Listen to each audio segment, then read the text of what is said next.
ଜରାୟୁ ଅଛି ତମେ କି ଜାଣିଛ ନା କଣ ପାଇଁ ଆସିଛ ଜରାୟୁ କଣ ଜରାୟୁ କ୍ୟାନ୍ସର ଜରାୟୁଟା କଣ କଣ ହୁଏ ସେଥିରେ କାମ କଣ ଏ କାହାରି ଅଛି ଏଇଆ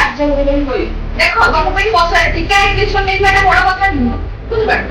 ତା ବିଷୟରେ ଜାଣିବାଟା ହଉଛି ଦରକାର ଜରାୟୁ କ୍ୟାନ୍ସର ଜରାୟୁ ମାନେ ଆଜି ଜାଣିବା ଦରକାର କେହି ସ୍କୁଲରେ କେହି ଜାଣିଛ କେହି ଶୁଣିଛ କି ନାହିଁ ଜରାୟୁଟା ପ୍ରଥମ ଥର ଶୁଣିଛ ବୋଧେ ଆଜ୍ଞା ଆମର ରିପ୍ରଡକ୍ସନ ସିଷ୍ଟମ ବଢି କେହି ଶୁଣିଛ ନାହିଁ ପଢିଛ ନା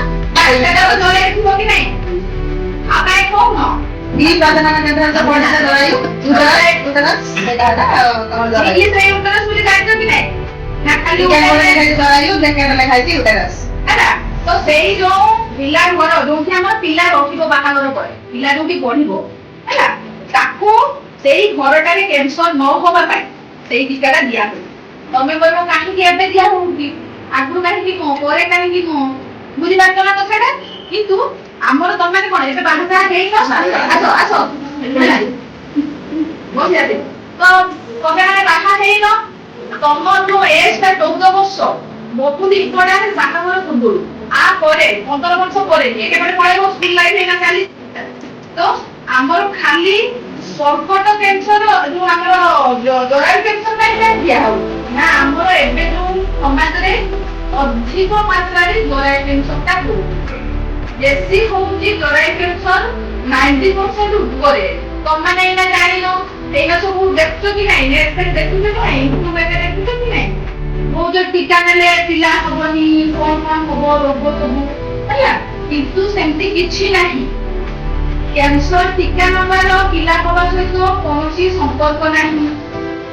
ସେଟା ନେଲେ ଆହୁରି ସୁସ୍ଥ ରହିବ ଯେମାନଙ୍କୁ ଧଳା ସ୍ରାବ ଅଧିକା ହଉଥିବ ସେସବୁ ବି କମିଯିବ କୁଣ୍ଡେଇ ହଉଥିବ କହିପାରୁନ ଛୋଟ ପିଲା ତମେ ଚାଲୁଛ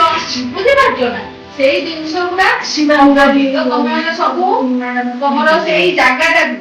ଜରାୟୁ ସେଇ ଯୋଉ ଅଛି ପିଲା ଘର ଇଏଟା ଆମର ଯୋଉ ପରିସ୍ରା କରୁଛ ସେ ଜାଗାଟାକୁ ସବୁବେଳେ ପରିଷ୍କାର ରଖିବ ପାଣିରେ ଧୋଇବ ଯେତେ ଥର ପରିଷ୍କାର କରିବ ସ୍କୁଲରେ ଯାଅ କି ଘରେ ଯାଅ ଯେତେ ଥର ଯାଉଛ ସେ ଜାଗାକୁ ପରିଷ୍କାର କରିବ ବୁଝିପାରିଲ ସମସ୍ତେ ବୁଝିଲ ନା କିଛି ଡାଉଟ ଅଛି ମତେ କୁହ ଖାଲି କାହାର କିଛି ଯଦି ମନରେ ଶଙ୍କା ଅଛି କହିପାରିବ ଇଞ୍ଜେକ୍ସନ ଫୁଡିନେ ତାପରେ ଆମେ ଇଞ୍ଜେକ୍ସନ ଫୁଡିବା କିଛି ପ୍ରୋବ୍ଲେମ ନାହିଁ ନା କିଛି ବି ଡାଉଟ ଅଛି ଯଦି ମା ମାନଙ୍କର ଡାଉଟ ଅଛି କହିପାରିବ କାହିଁକି ତମମାନେ ଝିଅ ମାନଙ୍କୁ ନେଇକି ଆସିଛ ମାନେ ଆମେ ବହୁତ ଖୁସି ଯେ ସେ ମା ମାନେ ପ୍ୟାରେଣ୍ଟସ ମାନେ ସଚେତନ ଯେ ତାଙ୍କ ଝିଅ ମାନଙ୍କୁ ନେଇକି ଆସିଛନ୍ତି ଏତେ ମାନେ ଝିଅ ମାନେ ଆସିବେ ମୁଁ ବି ମାନେ ଦେଖେଇକି ଭାରି ଖୁସି ଲାଗୁଛି ଆଜି ମୁଁ ତ ଭାବି ନଥିଲି ମୁଁ 5 ଜଣ ଖଣ୍ଡେ ଆସିବେ ବୋଧେ ଆଉ ତାଙ୍କୁ କହୁଥିଲି 5 ଜଣ ହେଲେ ବହୁତ ଏତେ ଝିଅ ଆସୁଛନ୍ତି ମାନେ ଆମ ଆଶା ଦିଦି ମାନଙ୍କୁ ବି ଧନ୍ୟବାଦ ଦେବା କଥା ତାଙ୍କ ମା ମାନଙ୍କୁ ବି ଧନ୍ୟବାଦ ଦେବା କଥା ତାଙ୍କ ଝିଅ ମାନଙ୍କ ପାଇଁ କଷ୍ଟ ନିହାତି ଏଟା ହବା କଥା ଆମେ ସରକାର କରିକି ଲଞ୍ଚ କରୁଛି ଆମେ ନେଇ ପାରୁନାହାନ୍ତି ଟୀକା ନବା ପାଇଁ ତମେ ଇଲିଜିବୁଲ ତମେ ଭାଗ୍ୟବାନ କେହି ନେଇ ନାହାନ୍ତି ଏ ଜିନିଷଟା ଯୋଉ ଜାଗାରେ ହବ ସେ ଜାଗାରେ ଦେଖ ମା ମାନେ ସବୁ ମରି ଯାଉଛନ୍ତି ବ୍ଲିଡିଂ ହେଇ ହେଇ କାଇଁ ମରି ଯାଉଛନ୍ତି ଲାଷ୍ଟ ଷ୍ଟେଜ ରେ ପହଞ୍ଚି ଯାଉଛି କ୍ୟାନ୍ସରଟା ଜାଣି ହଉନି ବୁଝିପାରୁଛ ନା ତ ସେଇ ଲାଷ୍ଟ ଷ୍ଟେଜ ପର୍ଯ୍ୟନ୍ତ ନ ଯିବା ପାଇଁ ସ୍ତ୍ରୀ ଲୋକ ଟିକେ ମାନେ ଚୁପଚାପ ରହିଯାନ୍ତି ହଠାତ୍ ଉପରେ ତାଙ୍କ ପ୍ରୋବ୍ଲେମ ସେୟାର କରିବେନି କିଛି ଦିନ ଗଲା ବେଳକୁ ସେ ଲାଷ୍ଟ ଷ୍ଟେଜ ମରିଯିବ ସେତେବେଳକୁ ତ ସେଇ ଜିନିଷଟା ପାଇଁ ଆଗେ ସରକାର ଫୋକସ ଦେଇକି ଯେହେତୁ ମା ମାନଙ୍କ ଉପରେ କାମ ହଉଛି ଛୁଆ ମାନଙ୍କ ଉପରେ କାମ ହଉଛି ସେଥିପାଇଁ ମା ମାନେ ତ ବଞ୍ଚିଲେ ଆଗକୁ ବଢିବ ନା ସଂସାରଟା ତ ସେଥିପାଇଁ ତମ ମାନଙ୍କ ଏଜ ଗ୍ରୁପକୁ ମାନେ ମେନ୍ ଇମ୍ପୋର୍ଟାନ୍ସଟା ଦିଆହେଇଛି ଯୋଉମାନେ ତମେ ନବ ତମ ସାଙ୍ଗମାନଙ୍କୁ ବି କହିବ ଯେମାନେ ନେଇନାହାନ୍ତି ତାକୁ ବି କହିବ ଚାଷର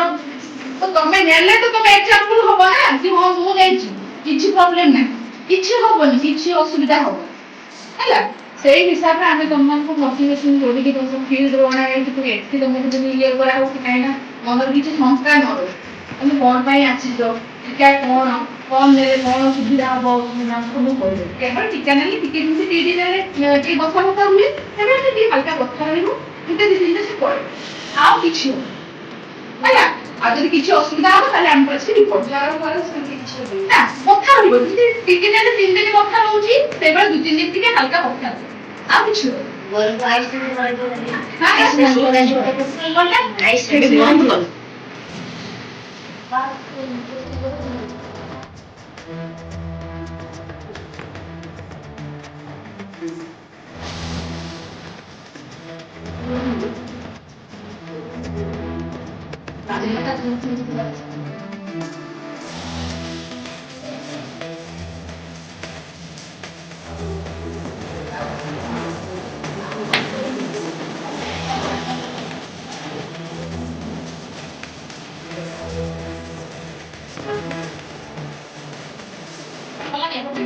나도.